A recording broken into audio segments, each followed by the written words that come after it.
Salam sejahtera Malaysia. Denyut nadi suara rakyat bergema di channel ini. Okey, tuan-tuan dan puan yang dihormati sekalian, selamat pagi.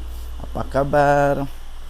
Okey, tuan-tuan dan puan yang dihormati sekalian, kita semua sudah tahu, rata-rata seluruh rakyat Malaysia sudah tahulah apa yang terjadi pada Datuk Seri Najib Tun Razak, bekas Perdana Menteri Malaysia yang telah pun disahkan terpaksa membela diri. Semua orang tahu tentang perkara itu, tapi jangan skip video ini kerana saya ingin kongsikan kepada anda rahsia sulit yang ramai rakyat Malaysia tidak tahu, yang mereka hanya tahu Najib kena di mahkamah, tapi ramai yang tidak tahu tentang perkara ini.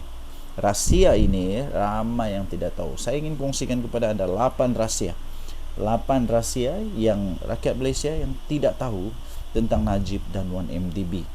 Ini disebut di mahkamah, dinyatakan oleh Hakim Mahkamah Tinggi. 8 perkara. Yang pertama, ramai yang tidak tahu perkara ni. Kenapa Najib kalah?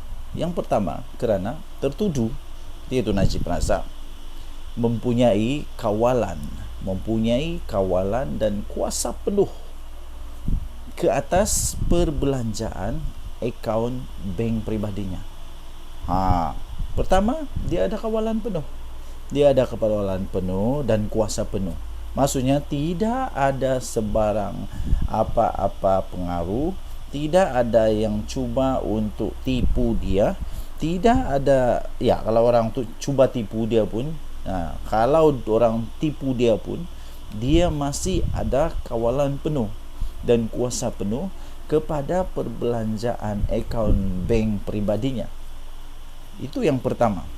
Yang kedua, tertuduh iaitu Najib Razak juga mengaku wang itu dihantar dan cek dikeluarkan secara peribadi kepada pelbagai pihak yang juga sebahagian daripada 21 pertuduhan amlah. Dia mengaku wang itu dihantar dan cek dikeluarkan secara pribadi. Nombor 3, tertuduh juga disebabkan peristiwa 916, iaitu 16 September 2008, terdapat keperluan untuk tertuduh bagi mencari dana politik, bagi mengelakkan mana-mana ahli parlimen dari Barisan Nasional lompat parti dan sekaligus menyebabkan beliau kehilangan kuasa politik. Ada modus operandi rupanya di sini yang jelas. Ini boleh dikategorikan sebagai modus, mungkin boleh dikategorikan sebagai modus operandi. Ramai yang tidak tahu perkara ni. Yang nombor 4, jangan skip. Nombor 6 paling padu. Nombor 4, keterangan daripada bekas Ketua Setiausaha Negara. Ini dari bekas Ketua Setiausaha Negara sendiri, iaitu Tan Sri Sidek Hasan, yang memberi keterangan bahawa 1MDB dimulakan sebagai dana politik untuk Barisan Nasional. Wow, ini paling pecah kepala. Nombor 4 ni, keterangan dari bekas Ketua Setiausaha Negara sendiri, Tan Sri Sidek Hasan. Dia memberi keterangan bahawa 1MDB ni dimulakan sebagai dana politik untuk Barisan Nasional. Saya fikir ramai yang tidak tahu perkara ini. Ramai juga makcik-makcik tu yang nangis-nangis Najib tu, penyokong Najib. Dia tidak tahu benda ni. Nombor 5, tertuduh tidak pernah membangkitkan sebarang pertanyaan mengenai dana yang memasuki akaun peribadinya sepanjang 4 tahun. Dia tidak pernah membangkitkan sebarang pertanyaan. Sedangkan yang masuknya pelik-pelik, besar-besar, dan kalau dia kata dia tak tahu, dia patut tanya, dia patut soal. Dan dia Perdana Menteri, dia ada kuasa yang cukup besar untuk stop, untuk tanya, untuk buat inquiry. Tapi dia tak buat selama 4 tahun. Apalagi nombor 6, tertuduh tidak membuat sebarang laporan polis. Tertuduh Najib Razak tidak pernah membuat sebarang laporan polis terhadap Jolo. Pihak berkuasa tidak pernah menerima sebarang aduan daripada tertuduh atau pegawainya pada 2015. Tidak pernah. Seolah-olah apa jadi ya, ini semua dibenarkan, seolah-olah benda ni tak salah, seolah-olah benda ni tidak perlu dipersoalkan, seolah-olah dia meredokan saja. Redolah duit masuk dalam akaun, nak macam itulah kot kan. Jadi kenapa tak buat laporan polis? Benda ni pun makcik-makcik di luar sana yang duk nangis-nangis teriak-teriak Najib bosku tak tahu. Nombor 7, pengerusi PAC Datuk Seri Hassan Arifin memberi 2 kali taklimat. 2 kali, bukan 1 kali. Pengerusi PAC Datuk Seri Hassan Arifin membuat 2 kali taklimat kepada bekas pengerusi dan CEO 1MDB mengenai apa yang perlu dikatakan semasa PAC untuk menjaga dan meminimumkan peranan tertuduh dan Jolo. 2 kali. Tapi tak masuk ayat. Otak tak masuk ayat atau dah terlampau banyak ayat kot. Okey. Nombor 8. Nombor 8 ini paling kau. Keterangan bekas peguam 1MDB Jasmine Low Aiswan bahawa dia terdengar Jolo. Dia telah terdengar Jolo mengarahkan Ki Kok Thiam yang sudah pun meninggal dunia untuk merangka surat derma ketika mereka berada di sebuah hotel di London. 25 kes terbukti prima facie dan akan dibicarakan.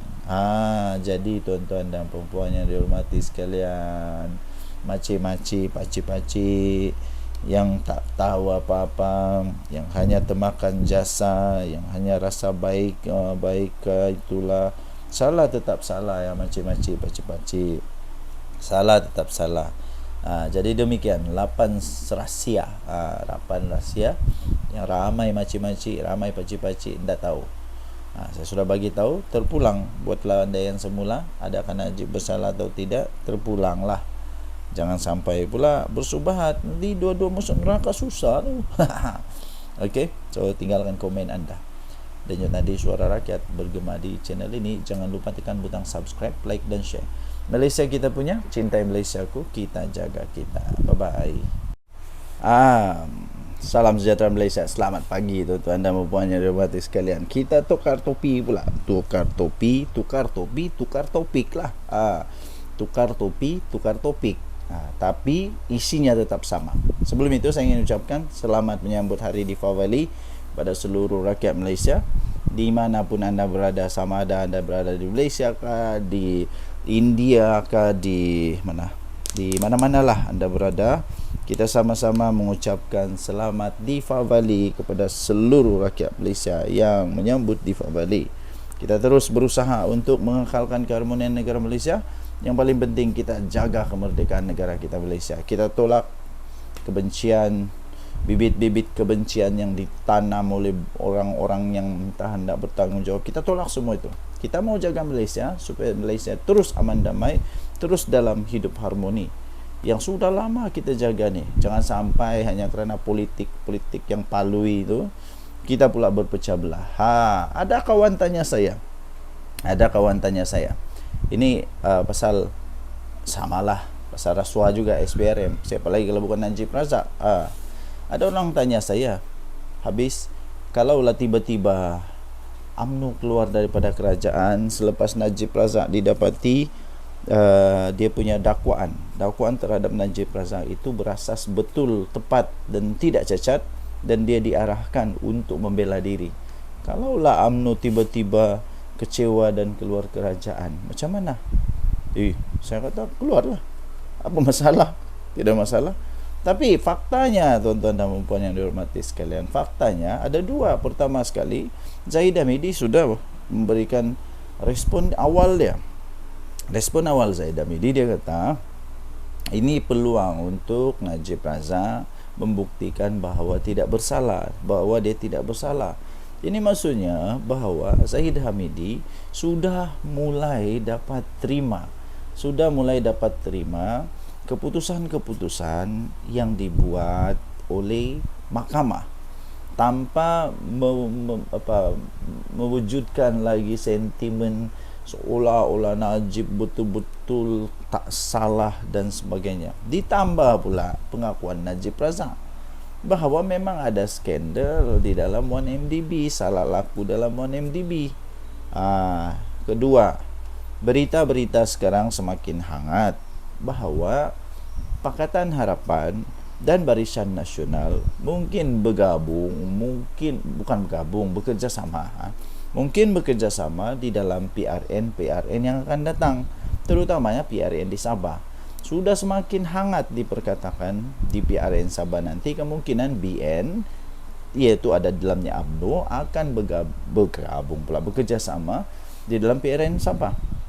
Ini menunjukkan bahawa tidak ada kemungkinan untuk UMNO keluar daripada Madani. Tak ada. Jadi orang-orang yang nak sangat tengok UMNO keluar dari Madani itu anda silap, ya, anda silap.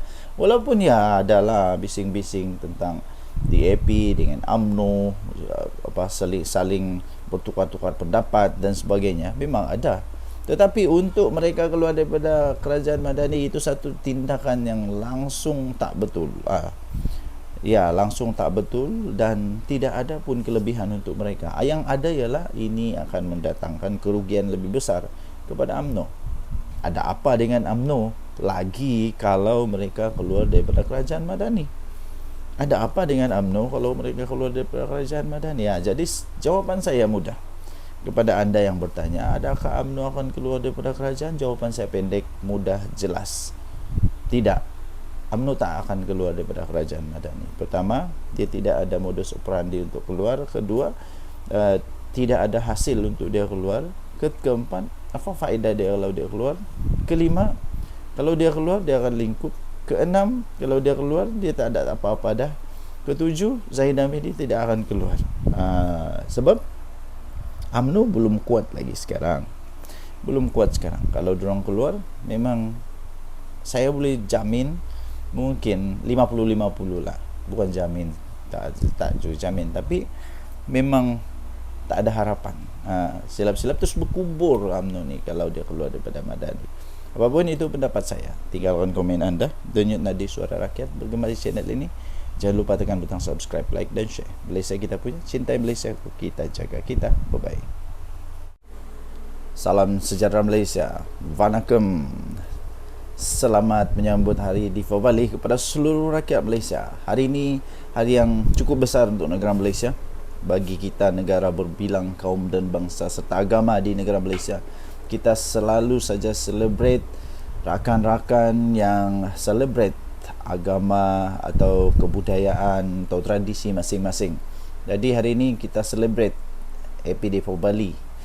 Selamat menyambut Hari Deepavali kepada seluruh rakyat Malaysia daripada channel ini. Okey, so kita teruskan menjaga keharmonian negara kita, kita teruskan menjaga kesatuan negara kita, kita saling menghormati, toleransi, elakkan fitnah dan tabur kebencian dan sebagainya. Okey, so kita ucap tahniah kepada negara Malaysia yang dapat mempertahankan apa yang kita sudah pertahankan selama ini, ya. Jadi kita tolak semua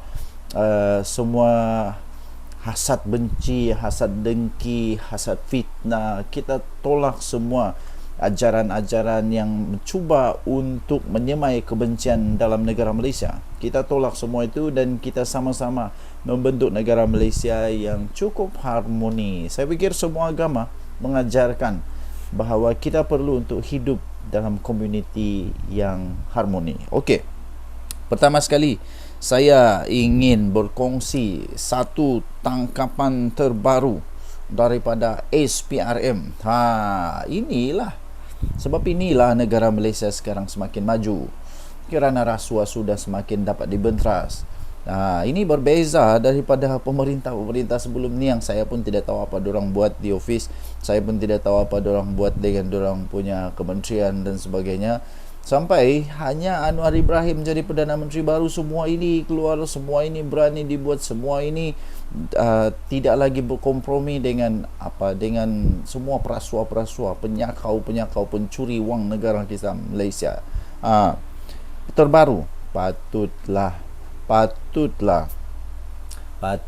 negara Malaysia punya pertanian susah mau berkembang. Rupanya di dalam pertanian pun ada orang cuba untuk sakau. Bayangkanlah, aprak tak aprak, hantu tak hantu. Inilah petani-petani yang cuba untuk membantu negara Malaysia, mereka pula disakau tangkapan SPRM.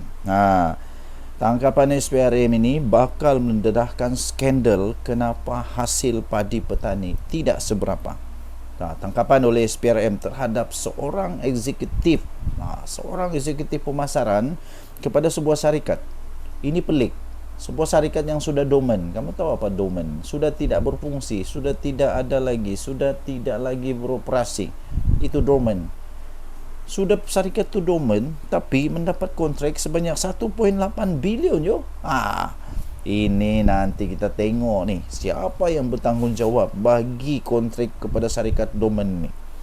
Syarikat dormant dapat 1.8 bilion pembekalan baja, dipercayai akan mendedahkan skandal pembekalan baja tidak bermutu kepada petani selama ini. Habislah. Mari kita tengok siapa yang kena. Ini kerana penyelewengan ini. Penyelewengan ini didakwa antara punca mengapa baja yang ada di Malaysia sekarang ini, yang dibekalkan oleh sebuah badan kerajaan kepada petani-petani, nampaknya sebenarnya tidak bermutu, yang kemudian menyebabkan petani-petani gagal menghasilkan padi yang mencukupi. Kesian petani ini. Petani-petani ini bukannya saintis, mereka bukan tahu. Yang tahu baja datang, buatlah seperti biasa. Ini teruk betul malaun manusia-manusia ni. Ini kepala entah mana yang buat ini. Bagi aktivis media sosial yang giat membangkitkan isu penyelewengan dalam sektor pertanian, Hishamuddin Ghazali dan Sam Gaz, isu ini akan meledakkan apa yang berlaku sebenarnya selama ini. Ini dia. Lepas tu dia sebut apa? Pembangkang Perikatan Nasional. Pembangkang Perikatan Nasional duk pertikai beras putih tempatan tidak cukup di pasaran, dia kata. Zaman mereka jadi kerajaan 33 bulan duk bekal baja subsidi, tak ikut spek, 15,000 tan kepada pesawah, hasil hingga hasil jadi rendah, tak apa pula. Zaman mereka jadi kerajaan 33 bulan duk bekal baja subsidi tidak ikut spek. 15,000 tan. Kepada pesawah hingga hasil jadi rendah, tak apa pula, kata dia. Kesannya tahun 2023 tak cukup beras, kata beliau menerusi Facebook. Siapa Perdana Menteri waktu tu? Habis checkmate. Kementerian Pertanian dan Keterjaminan Makanan pula sedia untuk memberikan kerjasama kepada SPRM susulan pembongkaran kewujudan kartel dalam pengagihan dan pembekalan kontrak baja padi dianggar bernilai 1.8 bilion. Menterinya Datuk Seri Muhammad Sabu berkata, beliau mengalu-alukan siasatan oleh badan berkenaan yang dijalankan ke atas Pertubuhan Peladang Kebangsaan atau NAFAS. Beliau kata, saya amat mengalu-alukan siasatan oleh SPRM yang dijalankan kini ke atas NAFAS. Saya juga ingin beri jaminan yang KPKM akan beri sepenuh kerjasama kepada SPRM untuk melengkapkan siasatan mereka. Semalam seorang eksekutif pemasaran sebuah syarikat direman 4 hari sehingga Sabtu ini, berhubung dakwaan kewujudannya kartel dalam pengagihan dan pembekalan kontrak baja padi di sebuah pertubuhan di bawah kawalan sebuah kementerian yang dianggar 1.8 bilion. Perintah reman itu sah telah dikeluarkan oleh Magistrat Irza Zulaika Rohanuddin terhadap suspek. Menurut sumber lapor BH Online, lelaki berusia 30-an itu ditahan bagi membantu siasatan untuk memberikan keterangan lanjut. Setelah disiasat, hasil siasatan awal, kata laporan itu. Siasatan awal, mendapati syarikat terbabit adalah sebuah syarikat yang tidak aktif, sudah dormant di Malaysia sejak 8 tahun yang lalu. Bagaimanapun, syarikat induknya merupakan sebuah syarikat berpengkabalan di negara jiran. Di Singapura, syarikat terbabit juga dikatakan menerima kontrak pembekalan baja berjumlah 15,000 tan atau lebih kurang 60 juta pada tahun 2022. Siapa Perdana Menteri waktu itu, cik? Pemberian kontrak sangat meragukan, dipercayai dibuat atas arahan pihak tertinggi pertubuhan tanpa kelulusan lembaga pengarah dan diberikan secara rundingan terus atas alasan pembelian darurat. Bila sebut darurat, aku ingat pula seorang manusia di Malaysia ni lah. Okay, so untuk mendapatkan berita yang lebih jelas, lebih lengkap, anda boleh layari ini di Harapan Daily. Harapan, bukan Haraka ya, Harapan Daily. Ini Harapan Daily, tangkapan SPRM bakal dedahkan skandal apa ni? Kenapa hasil padi petani tidak seberapa. Okey, kita jumpa lagi. Baik.